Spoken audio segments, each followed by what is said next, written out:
नमस्कार दोस्तों, मैं कुलदीप कुमार के सर यूथ पाठशाला ऐप और संकुल मार्गदर्शन पर आप सभी का बहुत बहुत स्वागत करता हूं। एक नए बिंदु के साथ, एक नई कड़ी के साथ आज हम करने जा रहे हैं उसने कहा था कहानी। हिंदी की सर्वाधिक प्रसिद्ध कहानी उसने कहा था, चंद्रधर शर्मा गुलेरी द्वारा रचित और 1915 ईस्वी में सरस्वती पत्रिका में प्रकाशित। तो जैसा कि आप लोग जानते हैं, ये कहानियां अन्य जो जैसे नेट है, स्लेट है या असिस्टेंट प्रोफेसर है या अध्यापक द्वितीय श्रेणी है, तो उसमें विशेष रूप से ये लगी हुई है। और विशेष रूप से आज हम जो करने जा रहे हैं वरिष्ठ अध्यापक हिंदी के लिए, आरपीएससी द्वारा वरिष्ठ अध्यापक हिंदी के लिए। और इससे संबंधित प्रश्न तो आते ही रहते हैं, वो हिंदी साहित्य से संबंधित किसी भी प्रकार की परीक्षा क्यों न हो, उसमें इस कहानी से प्रश्न अवश्य आते हैं, क्योंकि यह कहानी जो है हिंदी साहित्य की सर्वाधिक प्रसिद्ध कहानी मानी जाती है। चंद्रधर शर्मा गुलेरी द्वारा रचित उसने कहा था। तो चलते हैं कहानी पर। उसने कहा था, चंद्रधर शर्मा गुलेरी। इसका देखते हैं प्रश्न 1। इसकी व्याख्या या सारांश जो है वो पहले हम कर चुके हैं। उसने कहा था कि भाग 1 के अंतर्गत, जैसा कि हम लगातार कर ही रहे हैं कि जब भी कोई बिंदु उठाते हैं तो उसके 2 टेस्ट बनाते हैं।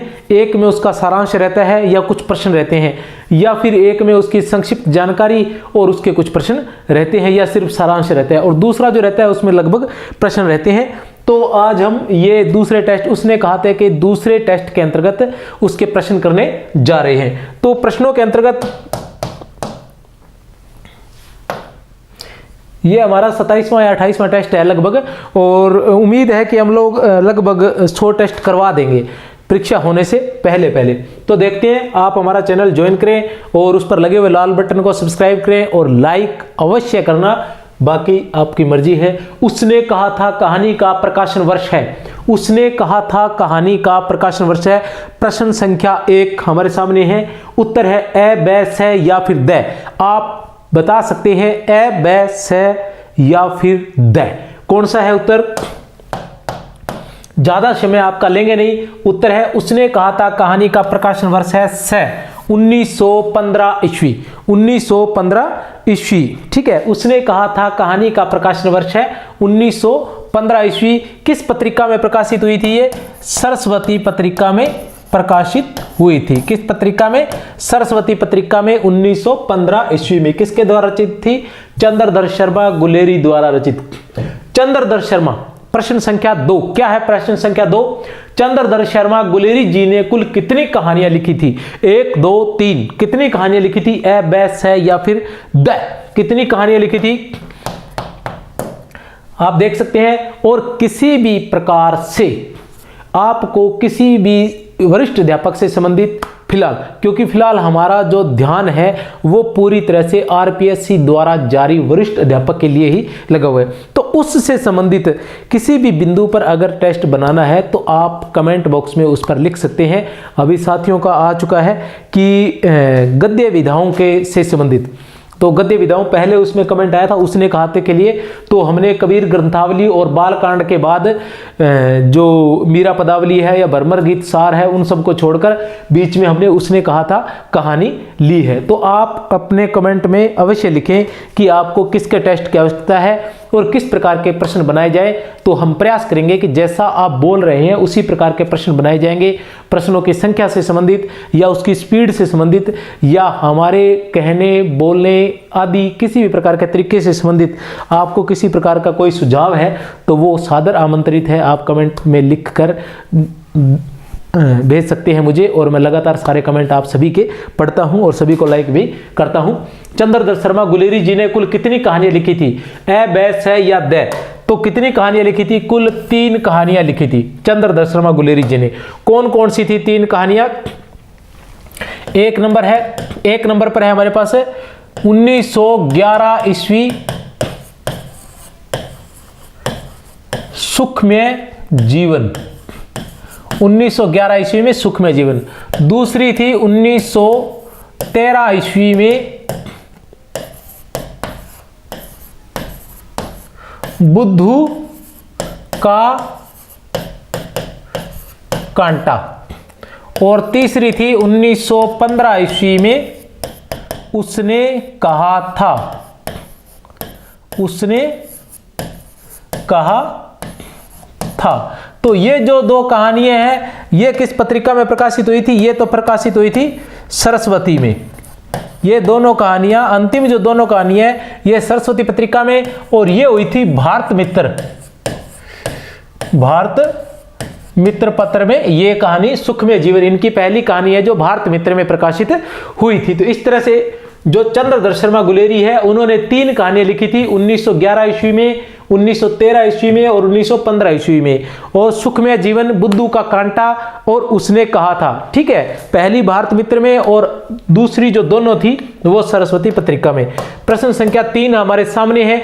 गुलेरी जी का जीवन काल है ए, बै, से या फिर द। ए, बै, से या फिर द। गुलेरी जी का जीवन काल है, कौन सा है जीवन काल? बै। 1883 से लेकर 1922 ईस्वी। 1883 ईस्वी से लेकर 1922 ईस्वी। देखते हैं प्रश्न संख्या 4। गुलेरी जी का प्रतिभा क्षेत्र था। गुलेरी जी का प्रतिभा क्षेत्र था ए, बै, से या फिर द। ए, बै, से या फिर द। तो उत्तर रहेगा हमारे पास द। कैसे? उनका प्रतिभा क्षेत्र क्या था कि खगोल विज्ञान और ज्योतिष, ये भी उनका प्रतिभा क्षेत्र था। उसके बाद आता है धर्म और भाषा विज्ञान, ये भी उनका प्रतिभा क्षेत्र था। इतिहास, शोध एवं साहित्य, इन सभी विषयों को पर उनकी बहुत अच्छी पकड़ थी और उन्हें बहुत सी भाषाओं का ज्ञान था। कौन कौन सी भाषाओं का ज्ञान था मैं बता देना चाहता हूं उन्हें। सबसे पहले हम देखते हैं संस्कृत, फिर पाली, फिर प्राकृत, फिर अपभ्रंश, फिर अवधि और फिर ब्रज, ये थी। ठीक है, ये कौन कौन सी भाषा है? संस्कृत, पाली, प्राकृत, अपभ्रंश, अवधि और ब्रज। इन भाषाओं का ज्ञान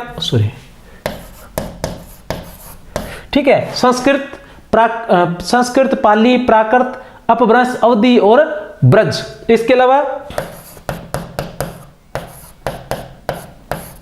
बांग्ला, गुजराती,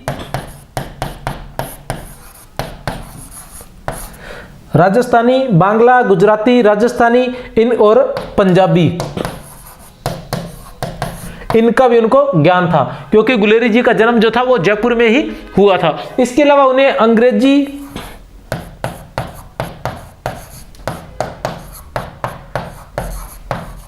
लैटिन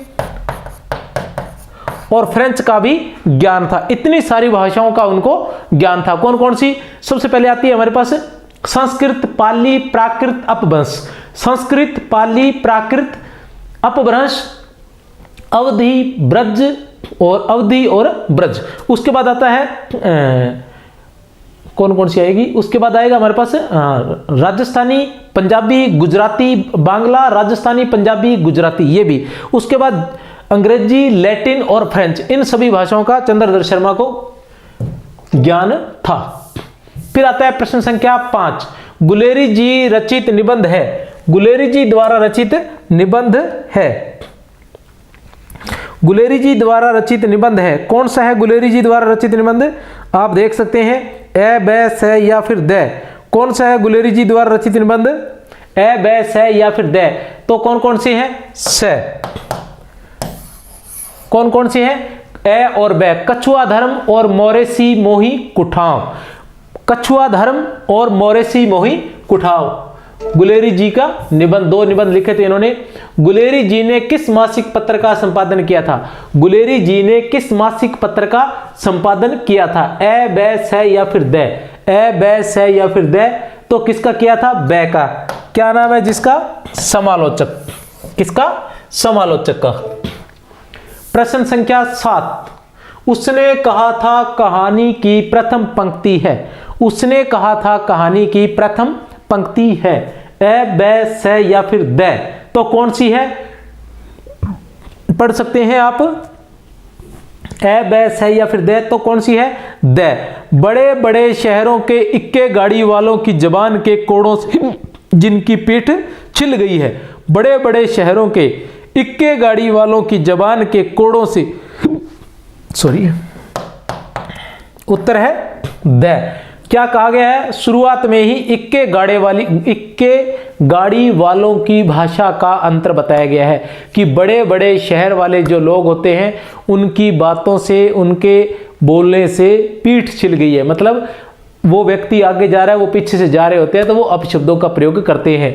लेकिन कहा गया है कि अमृतसर वाले जो है वो कहते हैं, वो मान लो किसी बुढ़िया के लिए जा रहे हैं, बुढ़िया आगे आगे जा रही है और वो रास्ता नहीं दे रही है, तो वो अपशब्दों का प्रयोग नहीं करते हैं। अमृतसर वालों की जो भाषा है वो बहुत मीठी है। तो भाषा के बारे में बताया गया है, इक्के गाड़ी वालों की या सभी की भाषा के बारे में। तो वो आगे आगे अगर बुढ़िया जा रही है तो पीछे इक्के वाले जा रहा है या तांगे वाला जा रहा है, तो वह उसे अपशब्द कहने की बजाय बड़े ही प्यार से कहेगा कि हट जा पुत्ता वालिए, हट जा जोन जोगिए। इस प्रकार के शब्दों का वह प्रयोग करेगा। हट जा कर्मा वालिए, हट जा पुत्ता वालिए, हट जा जोन जोगिए, तो हट जा कर्मा वालिए, ऐसे शब्दों का प्रयोग करते हैं। अर्थात हट जा जीने वाली, लंबी आयु वाली, हट जा अपने पुत्रों वाली, और हट जा लंबी कर्मों वाली। लड़का दुकान से क्या खरीदने के लिए आया था? प्रश्न संख्या 8 क्या है कि लड़का दुकान से क्या खरीदने आया था? ए बै से या फिर द, ए बै से या फिर द, ए बै। लड़का दुकान से क्या खरीदने आया था? क्या खरीदने आया था? ए केस धोने के लिए दही। क्या खरीदने आया था? केस धोने के लिए दही। और लड़की क्या खरीदने आई थी? लड़की खरीदने आई थी, लड़का तो खरीदने आया था दही, और लड़की खरीदने आई थी रसोई के लिए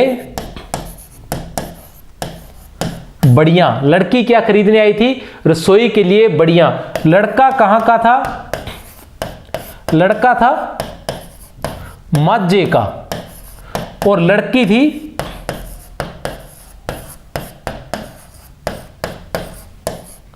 मगरे की। लड़की कहां की थी? मगरे की थी। लड़की कहां की थी? मगरे की। लड़का माजे का और लड़की मगरे की थी। लड़का खरीदने आया था दही और लड़की खरीदने आई थी बढ़िया। ठीक है। फिर आता है लड़के ने किस से टकराकर अंधे की उपाधि पाई। प्रश्न इसी प्रकार के आएंगे, पहले आ चुके हैं, अभी अंत में 2 प्रश्न उसी प्रकार के दिए हैं जो पहले 2018 में परीक्षा में आ चुके हैं, तो अभी आ जाएंगे आगे, आप देख लेना जो पीछे गत परीक्षा में आ चुके हैं। तो यही इसी प्रकार के प्रश्न भी पूछे गए हैं, और वो पीछे जो पूछे गए हैं वो अपनी किताब से ही पूछे गए हैं। इससे पहले भी अपनी किताब जो आ चुकी थी वरिष्ठ अध्यापक के लिए, उसी से ही पूछे गए थे। लड़के ने किस से टकराकर अंधे की उपाधि पाई। लड़के ने किस से टकराकर अंधे की उपाधि पाई थी? ए बै से या फिर द, ए बै से या फिर द। लड़के ने किस से टकराकर अंधे की उपाधि पाई थी? तो ऐसे वैष्णवी, वैष्णवी से टकराकर अंधे की उपाधि पाई थी। यह कब हुआ था? जब लड़का लड़की से मिलता है तो वह बार बार उससे पूछता है कि क्या तेरी कुड़माई हो गई है। लड़का 12 वर्ष का है और लड़की 8 वर्ष की है। लड़का 12 वर्ष का है और लड़की 8 वर्ष की है। वह जब भी मिलता है उससे पूछता है कि तेरी कुड़माई हो गई है। वह हर बार धत कहकर चली जाती है, लेकिन एक बार जब वह कहती है कि यह देखो मेरा कड़ा हुआ शालू, तो उससे वह नाराज हो जाता है और वह जाते हुए क्या करता है कि एक वैष्णवी से क्या अंधे की उपाधि प्राप्त करता है। एक ठेले वाले के ठेले में दूध उड़ेल देता है, छबड़ी वाले के सारे दिन की कमाई खो देता है। इस तरह से वह शरारतें करता हुआ जाता है नाराजगी के अंतर्गत। पलटन का विदूषक कौन था? पलटन का विदूषक कौन था? ए बै से या फिर द, ए बै से या फिर द। तो कौन था पलटन का विदूषक? बै, वजीरा सिंह। वजीरा सिंह जो था वो पलटन का विदूषक था। उद्यमी सिंह नाम का पात्र नहीं था। बोधा सिंह जो था वो हजारा सिंह। हजारा सिंह कौन था? हजारा सिंह सूबेदार था। हजारा सिंह कौन था? सूबेदार। और बोधा सिंह इसका पुत्र था। और ये दोनों इन दोनों की जान कौन बचाता है? लहना सिंह। ठीक है, कौन बचाता है? लहना सिंह। सूबेदार की पत्नी कौन है? होरा या सूबेदारनी। और लहना सिंह की प्रेमिका क्या है? होरा। यही वो प्रेमिका है जो बाद में हजारा सिंह की पत्नी बनती है, सूबेदार हजारा सिंह की पत्नी बनती है। और वो एक बार लहना सिंह जब हजारा सिंह के घर से होते हुए जाता है, तब उसकी पत्नी उसको कहती है कि जिस प्रकार तुमने मेरी जान बचाई थी, उसी प्रकार तुम मेरे पुत्र और मेरे पति की जान भी बचाना। उसी प्रकार तू मेरे पुत्र और मेरे पति की जान भी बचाना, क्योंकि मेरे यह बड़ा पुत्र है, इसके बाद 4 और हुए थे लेकिन एक भी नहीं बचा, यह एकमात्र मेरा पुत्र है, तो तू इन दोनों की जान बचाना। इसलिए लहना सिंह इसलिए इस फिल्म का नाम पड़ा था, मतलब सॉरी कहानी का नाम पड़ा था उसने कहा था कि इन दोनों की जान बचाना। इसलिए लहना सिंह हर संभव प्रयास करता है इन दोनों की जान बचाने में, और उसमें वह कामयाब भी होता है, लेकिन अंत में उसे अपने प्राणों का न्यौछावर, इनकी जान बचाने के लिए अपने प्राणों का न्यौछावर करना पड़ता है। और वह अपने प्रेम के लिए या अपनी प्रेमिका के लिए कि उसने कहा था, इसलिए वह अपने प्राणों का न्यौछावर भी कर देता है और इनकी जान बचाता है। मैं पाधा बन गया हूं, करो जर्मनी के बादशाह का तर्पण। उपयुक्त कथन है। मैं पाधा बन गया हूं, यह 2018 में आरपीएससी द्वारा जारी परीक्षा में आ चुका है यह प्रश्न। मैं पाधा बन गया हूं, करो जर्मनी के बादशाह का तर्पण। उपयुक्त कथन किसने कहा है? ए, बै, से या फिर द। उपयुक्त कथन किसने कहा है? ए, बै, से या फिर द। तो किसने कहा है? वजीरा सिंह ने। वजीरा सिंह कौन सा था? जिसका अभी जिक्र आया है, विदूषक। विदूषक क्या होता है कि किसी भी कहानी, नाटक या उपन्यास में जो हंसाने वाला होता है उसको विदूषक कहा जाता है। वजीरा सिंह। अब मैं पादा बन गया, पादा से तात्पर्य है कि मैं पुरोहित बन गया हूं, अर्थात पंडित बन गया हूं। करो जर्मनी के बादशाह का तर्पण। अर्थात कब कहते हैं? जब वो खंदक में से पानी निकाल रहे होते हैं, तो उस पानी निकालने के लिए वह कह रहे हैं कि करो बादशाह, जर्मन के बादशाह का तर्पण। जर्मन के बादशाह का तर्पण क्यों कर रहे होते हैं? क्योंकि ये ब्रिटेन की तरफ से फ्रांस की भूमि पर जर्मन के विरुद्ध युद्ध लड़ रहे होते हैं। प्रश्न संख्या 12, मेरे पास एक सिगड़ी है और मुझे गर्मी लगती है, कथन किसका है? मेरे पास एक सिगड़ी है और मुझे गर्मी लगती है, कथन किसका है? ए, बै, से या फिर द। मेरे पास एक सिगड़ी है और मुझे गर्मी लगती है, कथन किसका है? ए, बै या फिर से। तो किसका है? से। लहना सिंह का। किसका कथन है? लहना सिंह का। और किस से है? बोधा सिंह से, क्योंकि वह अपनी जर्सी वगैरह सब कुछ बोधा सिंह को दे देते हैं। हाँ याद आई, मेरे पास दूसरी गर्म जर्सी है। हाँ याद आई, मेरे पास दूसरी गर्म जर्सी है, कथन किसने किससे कहा? कथन किसने किससे कहा? ए, बै, से या फिर द। ए, बै, से या फिर द। ए कथन क्या होगा? ए। लहना सिंह ने बोधा सिंह से, लहना सिंह ने बोधा सिंह से कहा कि हाँ मेरे पास दूसरी जर्सी, हाँ याद आया कि मेरे पास दूसरी जर्सी है, कि मैम ने बनाकर भेजी है या मेमो ने बनाकर हमारे लिए भेजी है। लेकिन यह जो बात थी, यह बात एक मतलब उसने झूठ ही कहा था कि ऐसा कुछ हुआ है उससे जर्सी देने के लिए। तेरी कुड़माई हो गई है, लड़के के इस कथन में कुड़माई शब्द का अर्थ है। तेरी कुड़माई हो गई है, लड़के के इस कथन में कुड़माई शब्द का अर्थ है ए, बै, से या फिर द। ए, बै, से या फिर द। तो क्या होगा? बै, सगाई।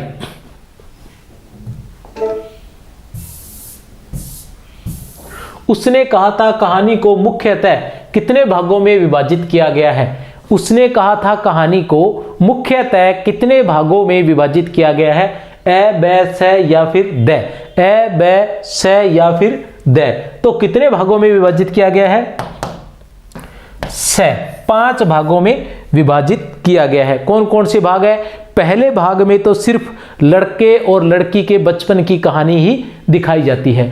दूसरे भाग में सीधा 25 वर्ष बाद का दृश्य आता है, जिसमें लहना सिंह युद्ध भूमि में एक जमादार अर्थात फौजी के रूप में दिखाया जाता है 25 वर्ष बाद, और वहां फौजियों की जो नोक-झोंक है या आपस में हंसी मजाक है उसको ही दिखाया जाता है। तीसरा जो पार्ट आता है वह मतलब कहानी में मोड़ लेता है कि उसमें जिसके खिलाफ वह फौजी लड़ रहे होते हैं, अर्थात किसके खिलाफ, जर्मन के खिलाफ। तो जर्मन का एक जो अधिकारी है वो इनका मतलब सिखों का जो अधिकारी है वह बनकर लेफ्टिनेंट साहब बनकर उनकी खंदक में घुस जाता है। और उसके बाद जो चौथा पार्ट आता है उसमें उनकी लड़ाई दिखाई गई है, किस प्रकार लेफ्टिनेंट साहब को मार दिया जाता है, किस प्रकार जर्मन सैनिक आते हैं और जर्मन सैनिकों को मार दिया जाता है। कितने सैनिक ये बताऊंगा नहीं क्योंकि अभी आगे प्रश्नों में है, कितने सैनिक जर्मनों के मारे जाते हैं और कितने सैनिक सिखों के मारे जाते हैं, ये सारा उसमें है। और अंतिम में तब है जब वह सबको भेज देता है, लहना सिंह बोधा सिंह और बचाकर घर भेज देता है और वह अपनी अंतिम सांसें ले रहा होता है और उसके सामने वो सारे दृश्य आ जाते हैं। बचपन में वह 8 वर्ष की लड़की और वह लड़का किस तरह से मिलते हैं, किस तरह से सुबेदारनी ने उसको क्या कहा था। तो अंतिम जो पार्ट है उसमें ही वह सब आता है कि उसने क्या कहा था। तो यह सस्पेंस जो है वो 5वें भाग में ही खुलता है। प्रश्न संख्या 16, उसने कहा था कहानी में लहना सिंह को किसके विरुद्ध युद्ध लड़ते हुए दिखलाया गया है। उसने कहा था कहानी में लहना सिंह को किसके विरुद्ध युद्ध लड़ते हुए दिखलाया गया है। तो आप पढ़ सकते हैं और पढ़कर उसका उत्तर दे सकते हैं। पढ़िए और फिर उसका उत्तर दीजिए।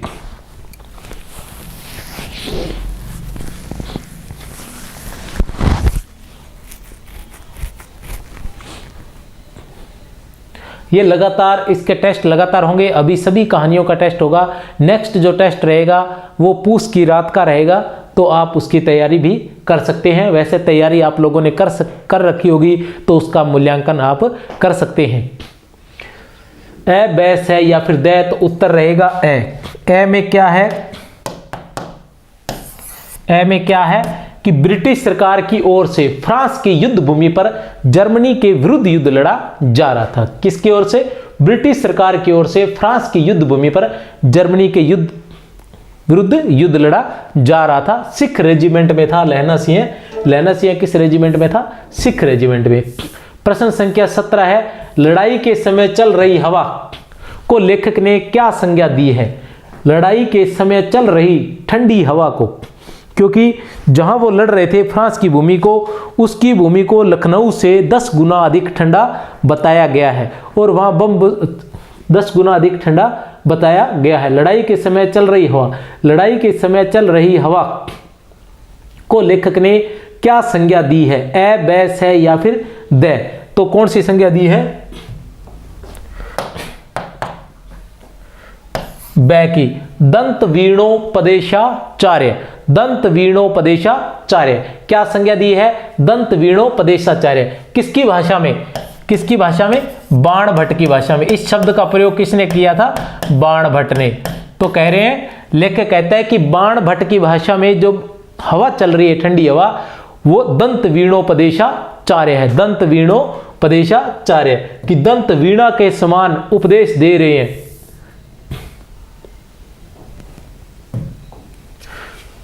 एक हड़का हुआ कुत्ता आया था। पंक्ति में हड़का हुआ कुत्ता किसे कहा गया है, ए बैस है या फिर दे। एक हड़का हुआ कुत्ता आया था, पंक्ति में हड़का हुआ कुत्ता किसे कहा गया है, तो किसे कहा गया है, लेफ्टिनेंट साहब की वर्दी में जर्मन सैनिक को या जर्मन अधिकारी को। लेफ्टिनेंट साहब की वर्दी में जो जर्मन सैनिक या जो जर्मन अधिकारी आया था उसे हड़का हुआ कुत्ता कहा गया है। होश में आओ कयामत आई है, उपयुक्त कथन में किस कयामत की बात की गई है, ए बैस है या फिर दे। तो किस कथन की बात की गई है, दे की। लेफ्टिनेंट साहब की वर्दी में जर्मन का आना, लेफ्टिनेंट साहब की वर्दी में जर्मन का आना। तुम्हें बोधा की कसम है, तुम्हें बोधा की कसम है और सूबेदारनी की सौगंध है। लहना सिंह के इस कथन में तुम्हें शब्द का प्रयोग किसके लिए किया गया है, तुम्हें सर्वनाम का प्रयोग किसके लिए किया गया है, ए बैस है या फिर दे।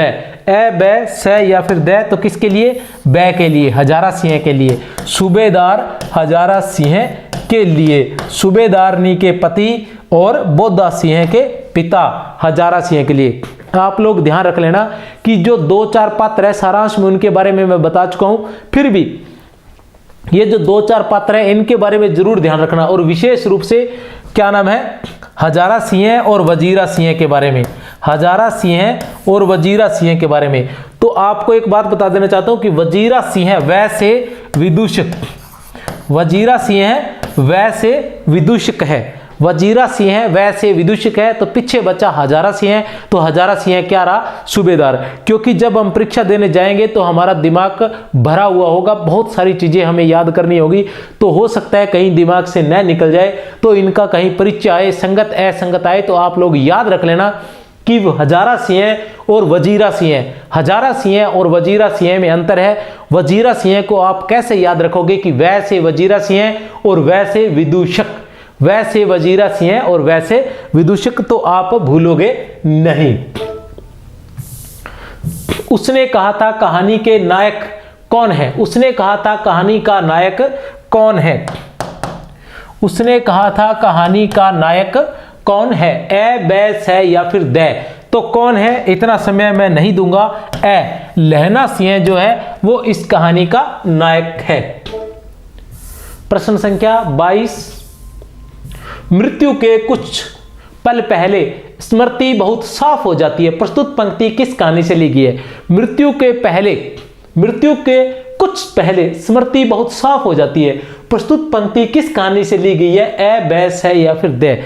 तो यहां तो बड़ा आसान है, किससे ली गई है, क्योंकि किस कहानी के प्रश्न करवा रहा हूं, उसने कहा था कि, तो उसने कहा था का होगा, कोई बात नहीं, बड़ा आसान लग रहा है। लेकिन जब परीक्षा में, इसको अच्छे से ध्यान लगा लेना, लेकिन जब परीक्षा में यह प्रश्न पूछा जाएगा तो तब आप सोचोगे कि यह किससे है, उजाले के मुहासिब से है, या फिर पूस की रात से है, और या फिर उसने कहा था से है। और बाय द वे यहां उस उपन्यास का लहरों के राजहंस का नाम दे दिया गया तो भी गड़बड़ हो जाएगी, और उसके साथ साथ खून का टिक्का जो उपन्यास है उसका नाम दे दिया गया तो भी गड़बड़ हो जाएगी। इसलिए याद कर लेना कि मृत्यु के कुछ समय पहले, और किस भाग से ली गई ये पंक्तियां, इस कहानी, उसने कहा था कहानी के 5वें भाग के प्रारंभ जो है, उसने कहा था कहानी का जो 5वां भाग है उसका प्रारंभ जो होता है वो यहीं से होता है, क्योंकि उसमें लहना सिंह की मृत्यु होने वाली होती है। लहना सिंह एक तरह से कह सकते हैं कि युद्ध भूमि में शहीद होने वाला होता है, तब मृत्यु के कुछ समय पहले, तो जस्ट मृत्यु से पहले सारी स्मृतियां साफ हो जाती है। भाग 5 का है ये प्रश्न, याद रखें, भूले नहीं। लहना सिंह किस राइफल्स में जमादार हो गया था, लहना सिंह जो किस राइफल्स में जमादार हो गया था, ए, बै, से या फिर दे, ए, बै, से, दे या फिर A. Sikh rifles number 77, Sikh rifles number 77 में वो जमादार हो गया था। किस पद पर था, जमादार पद पर था। उसने कहा था कहानी में किस शहर का वर्णन है, उसने कहा था कहानी में किस शहर का वर्णन है। साथियों बताएं कि किस शहर का वर्णन है। बहुत बहुत शुभकामनाएं। किस शहर का वर्णन है, अमृतसर का। किस शहर का वर्णन है, बहुत ही शानदार, तेरी कुड़माई हो गई है, बहुत ही एक शानदार कहानी का एक शानदार वाक्य। तेरी कुड़माई हो गई है, कथन किसका है, तेरी कुड़माई हो गई है, कथन किसका है, तो किसका है, ए, बै, से या फिर दे, किसका है, ए का, लड़के का। लड़का अर्थात लहना सिंह, आयु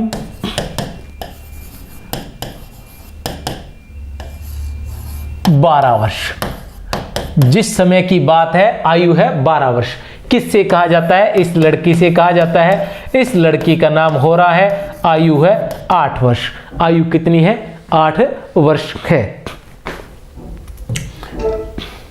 प्रश्न संख्या 26 क्या है, प्रश्न संख्या 26, अमृतसर के बंबू काट वाले जब किसी बुढ़िया को चेतावनी देने पर भी रास्ते से नहीं हटती तब उसे कहते हैं।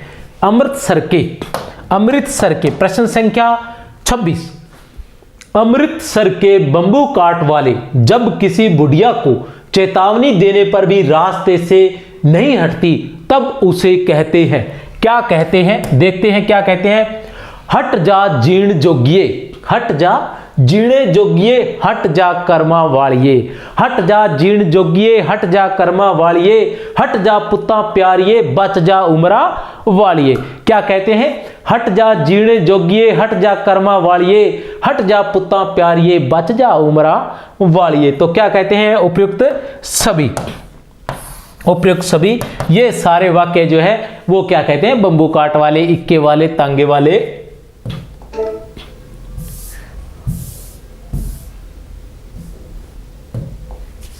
एक धावा हो जाए तो गर्मी आ जाए, एक धावा हो जाए तो गर्मी आ जाए। कथन किसका है? ए का, बै का, से का या फिर दे का? तो किसका है कथन? कथन है प्यारे विद्यार्थियों बै का, लहना सिंह का। क्योंकि काफी समय से वो खंदक में पड़े हुए थे, काफी समय से खंदक में बैठे हुए थे, ऊपर से किसी प्रकार का ऑर्डर नहीं आ रहा था कि युद्ध लड़ा जाए या क्या किया जाए।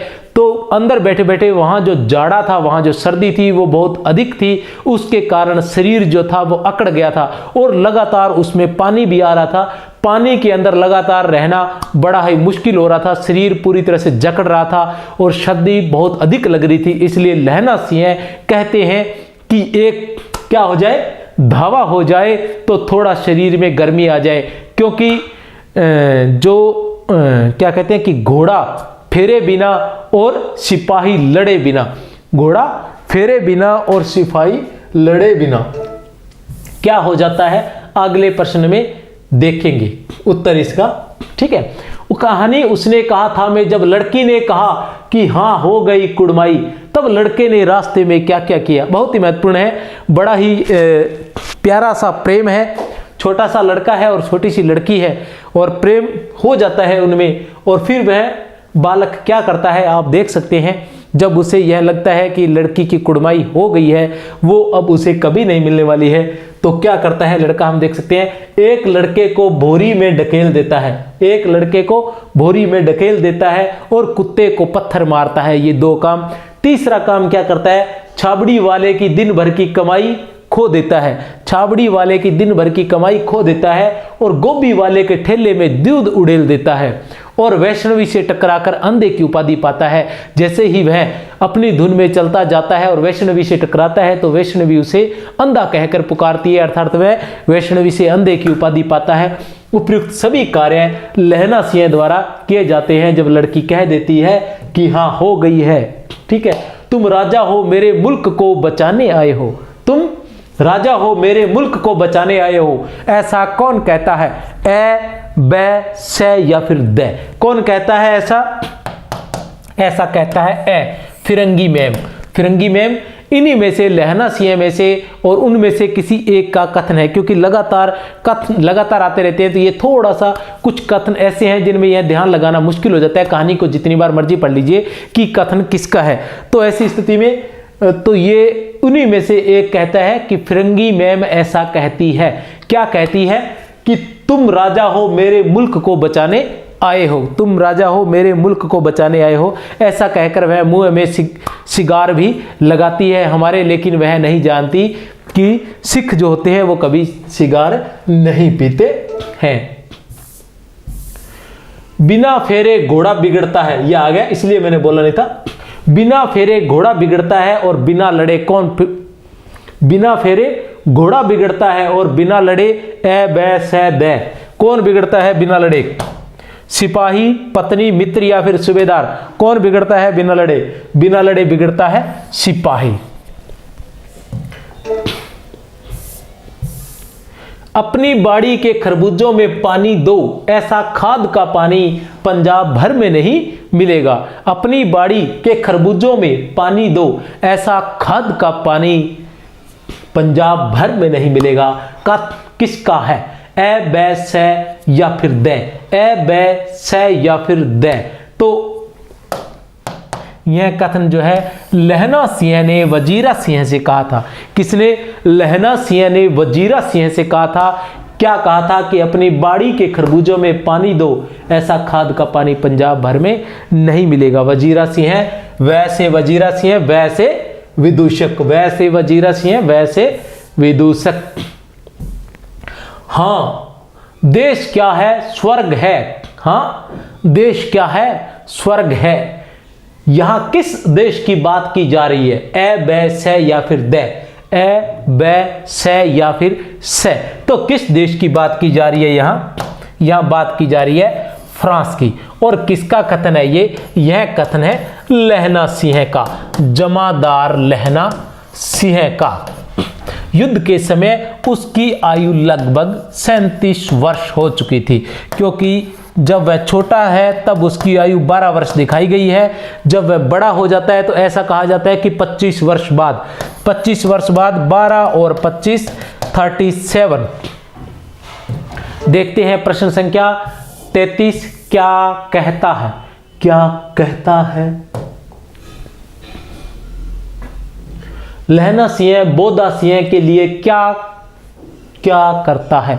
लहना सिंह बोधा सिंह लिखे। तो साथियों, ये जो प्रश्न है, कुछ प्रश्न इसमें से आसान होते हैं। प्रश्नों की संख्या ज्यादा इसलिए है क्योंकि मैंने पूरी कहानी में से इतने प्रश्न बनाए हैं कि कहानी आपको याद होने के बावजूद भी आप प्रश्नों को हल नहीं कर सकते हैं, कितनी भी बार पढ़ लीजिए। लेकिन मैंने प्रश्न इस प्रकार बनाए हैं कि पूरी कहानी आपको प्रश्नों में याद हो जाएगी। आपको यह भी ध्यान में रह जाएगा कि प्रश्न किस प्रकार के आएंगे और आप बड़ी आसानी से उसके उत्तर दे पाएंगे। तो मैंने बहुत से ऐसे प्रश्न भी बनाए जिसमें सिर्फ कहानी ही है, वो आपके लिए कठिन नहीं है। पूरी कहानी दी है ताकि आप उस कहानी को एक बार फिर पढ़ सके, आपको फिर दिमाग में आ सके। उनको टुकड़ों में बांटा हुआ है, ठीक है। कैसे? लहना सिंह बोधा सिंह के लिए क्या क्या करता है? रात भर उसे अपना कंबल ओढ़ाता है। रात भर उसे अपना जो 2 कंबल होता है वो उसे ओढ़ाता है, बिल्कुल सही है।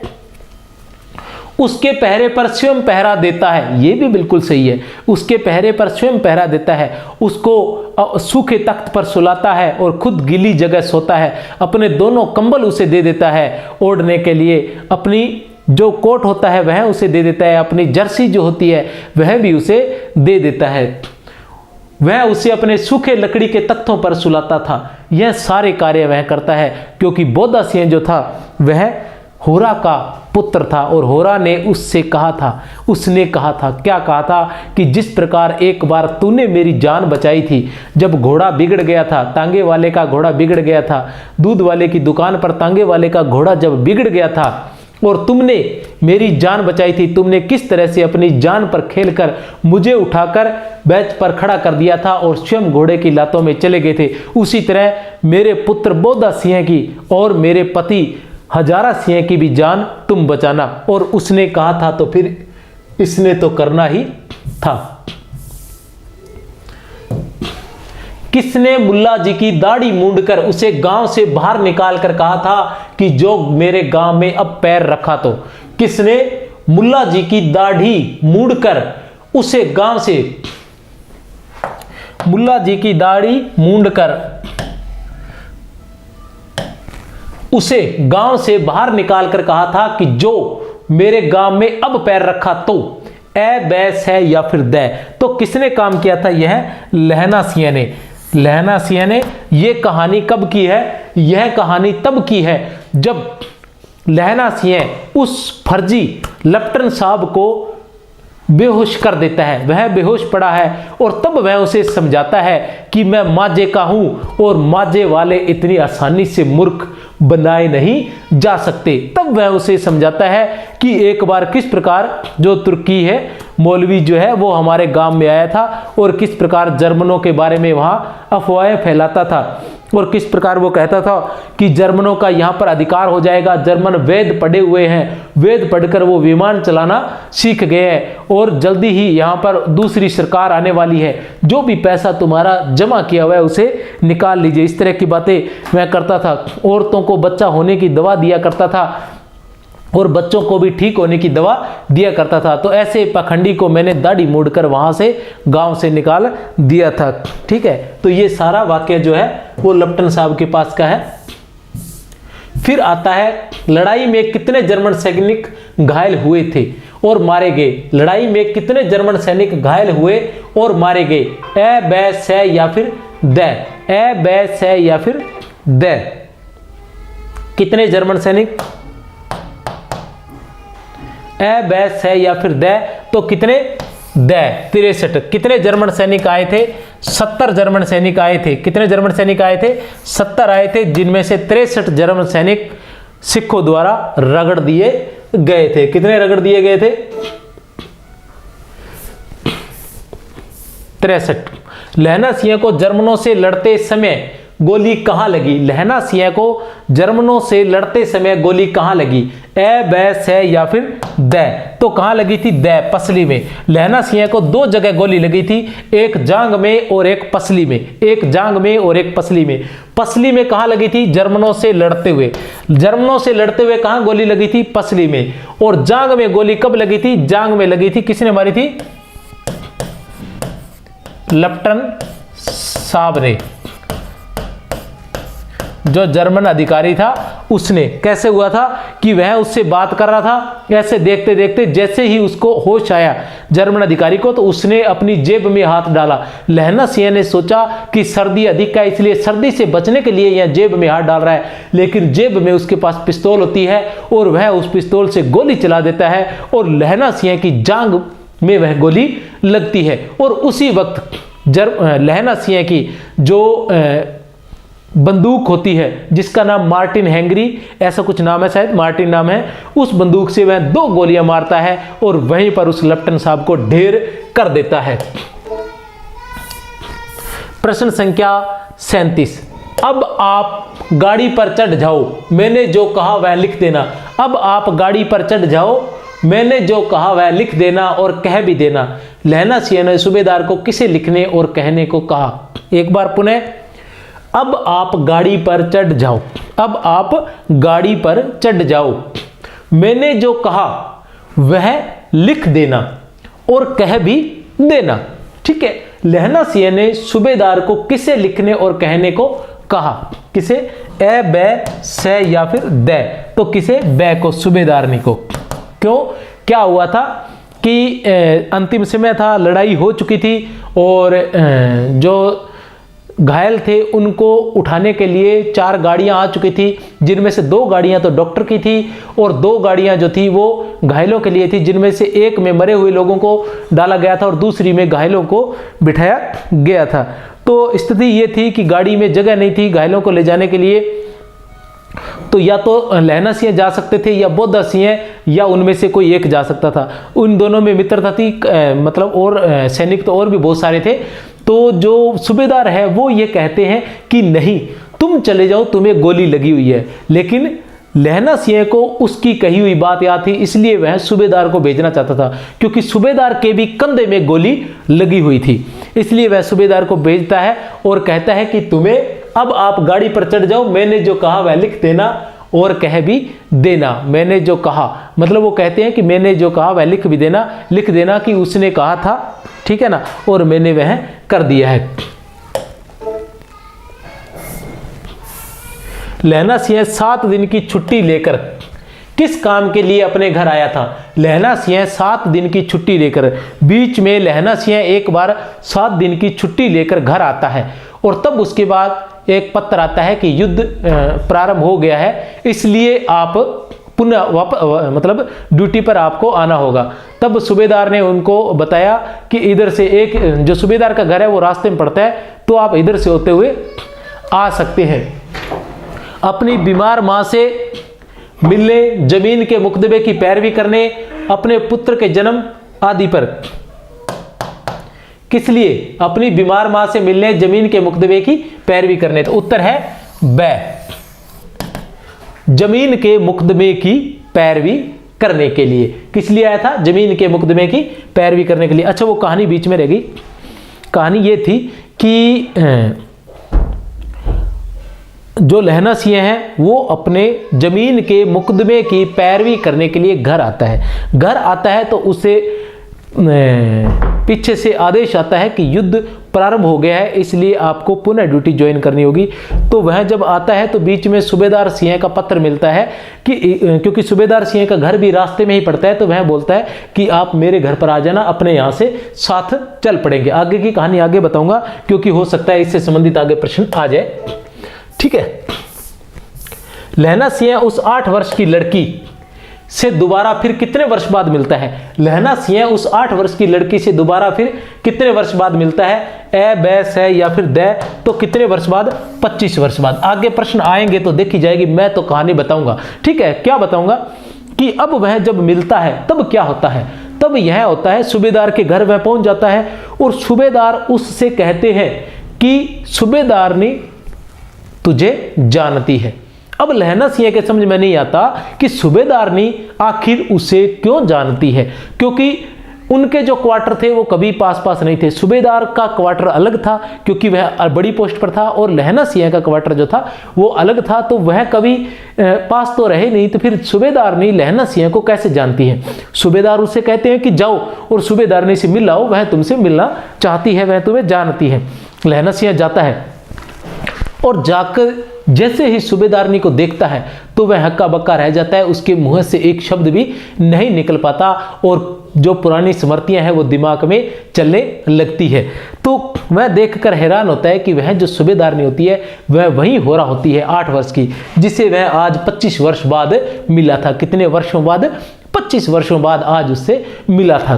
तो क्या कहती है वह उससे कहती है कि एक बार तुमने मेरी जान बचाई थी। किससे? इक्के वाले से। जब इक्के वाले का घोड़ा बिगड़ गया था तो तुमने मुझे उठाकर तख्त पर रख दिया था और खुद उसके घोड़ों की पैरों में चला गया था। उसी प्रकार अपनी जान पर खेलकर इनकी जान भी बचाना। बोधा सिंह की और हजारा सिंह की, सूबेदार हजारा सिंह की। बोधा सिंह मेरा एकमात्र पुत्र है, क्योंकि इसके बाद 4 और हुए लेकिन वो भी नहीं बचे हैं, अतः तुम इसकी जान जरूर बचाना इन दोनों की। ऐसा उसने कहा था। किसने? होरा ने। फ्रांस और बेल्जियम 68वीं सूची मैदान में घावों से मरा नंबर 77 सिख राइफल्स जमादार। कौन मरा था? फ्रांस और बेल्जियम 68वीं सूची मैदान में घावों से मरा नंबर 77 सिख राइफल्स जमादार। जमादार कौन सा जमादार मरा था? ये किसके बारे में आया था? यह जो पंक्तियां हैं ये उसने कहा था कहानी की अंतिम पंक्तियां हैं। अंतिम, इसके बाद कहानी का समापन हो जाता है। तो किसने? लहना सिंह। कौन? लहना सिंह मरा था। अंत में सिर्फ इतना ही आता है लिखा हुआ अखबार में, क्या आता है कि फ्रांस और बेल्जियम 68वीं सूची मैदान में घावों से मरा नंबर 77 सिख राइफल्स। निम्न में से असंगत कथन छांटिए। निम्न में से असंगत कथन छांटिए। लहना सिंह नंबर 77 राइफल्स में जमादार हो गया था, बिल्कुल सही है। सूबेदार का नाम हजारा सिंह था, बिल्कुल सही है। जगाधरी के जिले में नीलगाय होती है, नहीं। सरकार ने हजारा सिंह को बहादुरी का खिताब दिया है, लायलपुर में जमीन दी है, बिल्कुल सही है। खिताब, सूबेदार को बहादुरी का खिताब के रूप में क्या दिया था? लायलपुर में जमीन दी थी, बिल्कुल सही है। तो जगाधरी के जिले में नीलगाय होती है, यह नहीं है। यह कहानी किसको सुनाता है? लहना सिंह लप्टन साहब को सुनाता है, जब तक वह लप्टन साहब को बिल्कुल भी कुछ नहीं करता है।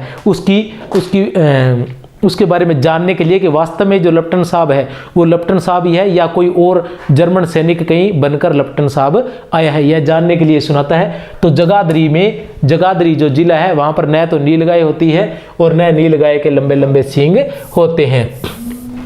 42 उसने कहा था कहानी में कौन सी शैली का प्रयोग किया गया है? यह पहले पूछा जा चुका है। आरपीएससी वरिष्ठ अध्यापक 2018 में यह प्रश्न पूछा जा चुका है। किस शैली में? ए, बैस है या फिर द, तो किस शैली में? पूर्वाभास शैली या फिर पूर्व दीप्ति शैली और या फिर फ्लैशबैक पद्धति। फिर आता है प्रश्न संख्या 43। मैं पाधा बन गया हूं, करो जर्मनी के बादशाह का तर्पण। यह पहले भी हम दे चुके हैं। यह प्रश्न भी आरपीएससी 2018 वरिष्ठ अध्यापक परीक्षा में पूछा जा चुका है। आरपीएससी 2018 वरिष्ठ अध्यापक परीक्षा में यह पूछा जा चुका है स्पेशल एजुकेशन के तहत। तो कौन था? मैं पाधा बन गया हूं, करो जर्मन के बादशाह का तर्पण। उसने कहा था कहानी में। यह कथन किसका है? यह कथन किसका है? वजीरा सिंह का। और वजीरा सिंह वैसे विदूषक था। हजारा सिंह सूबेदार था। बोधा सिंह सूबेदार का पुत्र था। लहना सिंह जमादार था। सिख राइफल्स 77 में काम करता था। अच्छा, बता देना चाहता हूं कि जब लेफ्टिनेंट साहब इस प्रश्नों में नहीं आया तो वो कहानी भी मैं आपको बता देता हूं कि ये खंदक में युद्ध लड़ रहे होते हैं, खंदक में होते हैं, छिपे हुए होते हैं। तभी एक लेफ्टिनेंट साहब के रूप में जर्मन अधिकारी जो है वो लेफ्टिनेंट साहब के रूप में खंदक में आ जाता है और उनको कहता है कि तुम 10 सैनिकों को यहाँ छोड़ो, बाकी सभी सैनिकों को लेकर बाहर चले जाओ, यहाँ से थोड़ी दूर पर जर्मन सैनिकों की खंदक है तो तुम उन पर हमला करो, हमला करके उनको मार के और वहीं तुम बैठे रहना जब तक आगामी आदेश न मिले। तो ऐसा कहने पर जो सूबेदार हजारा सिंह है वह सैनिकों को लेकर चला जाता है। बोधा सिंह, वजीरा सिंह और लहना से 3 ये और अन्य जो 10 लोग हैं वो वहां बच जाते हैं। कितने लोग? 10 लोग उस खंदक में बचते हैं। लेकिन तभी लहना सिंह देखता है कि वो लेफ्टिनेंट साहब है, उनके बाल जो है वो कटे हुए हैं किसी कैदी की तरह। तो वो सोचता है कि इसके बाल कैसे कटे हुए हैं, क्योंकि लेफ्टिनेंट साहब जो थे वो 5 वर्ष से उनके साथ थे और उनके बाल पट्टी वाले बाल थे, बड़े बड़े। तो वो सोचता है कि रात भर में ये पट्टी वाले बाल कहाँ गए, उसको शक होता है। फिर वह उससे बात करता है, बात करते हुए कहता है कि साहब अब तो घर जाने का मन करता है, क्योंकि आप याद करो एक बार अपने शिकार खेलने गए थे। कहाँ गए थे शिकार खेलने? वह कहता हाँ गए थे, अपने जगाधरी में शिकार खेलने के लिए गए थे। जगाधरी की नीलगाय थी? कहता हाँ नीलगाय थी, और उसके बड़े बड़े सींग थे, आपने एक ही गोली मारकर और उसको मार दिया था। तो वो कहाँ है सींग? तो वो कहता है कि उसके सींग 2 फुट 4 इंच के थे, ऐसा कुछ बोलता है। तो उसको पता चल जाता है कि यह लेफ्टिनेंट साहब नहीं है, यह कोई जर्मन अधिकारी है जो लेफ्टिनेंट साहब या तो पकड़े गए हैं या फिर मारे गए हैं। तब वह फिर क्या करता है कि सभी को कहता है कि कयामत आई है, और वजीरा सिंह को विदूषक था उसको सूबेदार के पीछे भेजता है कि उनको बोलो, नहीं तो वो वहां मारे जाएंगे खुले में और हम यहां मारे जाएंगे, क्योंकि यहां पर हमला होने वाला है। तो वजीरा सिंह पीछे पीछे जाता है और सूबेदार उनको बुलाने चला जाता है। पीछे 8 बजते हैं। वजीरा सिंह कहता है तुम लोग तो 8 ही हो, क्योंकि 10 बजते हैं, 10 में से एक बोधा सिंह होता है, वो तो बीमार होता है, लड़ने के लायक नहीं होता, तो पीछे 8 ही लोग बचते हैं। तो वह कहता है कि हम 8 नहीं, हम 10 लाख हैं, क्योंकि सिख जो होता है वो एक सिख 1.25 लाख के बराबर होता है, तो इसलिए हम 10 लाख हैं। तो इस तरह वह उनको बुलाने चला जाता है। तभी 70 जर्मन जो होते हैं वो उस पर खंदक पर धावा बोल देते हैं, लेकिन लहना सिंह और उसके साथी डटकर उनका मुकाबला करते हैं, डटकर उनका मुकाबला करते हैं। उसी मुकाबले के दौरान कौन आ जाता है? हाँ, इसी दौरान क्या करता है, जो लहना सिंह है वो लेफ्टिनेंट साहब को बंदूक से बेहोश कर देता है। बेहोश करने के बाद वह अचानक होश में आता है तो उससे बातचीत करता है। कौन सी? वो तुर्की वाली बातचीत करता है। और उसके बाद जो लेफ्टिनेंट साहब है वो जेब से ही उसको गोली मार देते हैं जांग में, और लहना सिंह उसको अपनी मार्टिन हैंगरी नाम की बंदूक से उसे 2 गोलियां मारकर मार देता है। लेकिन थोड़ी देर में क्या होता है कि 70 जर्मन उस पर हमला बोल देते हैं। हेनरी सिंह अपने सैनिकों के साथ उनका डटकर मुकाबला करता है। उसी मुकाबले में वह लड़ रहे होते हैं, तभी जो सूबेदार साहब होते हैं वो भी आ जाते हैं पीछे से।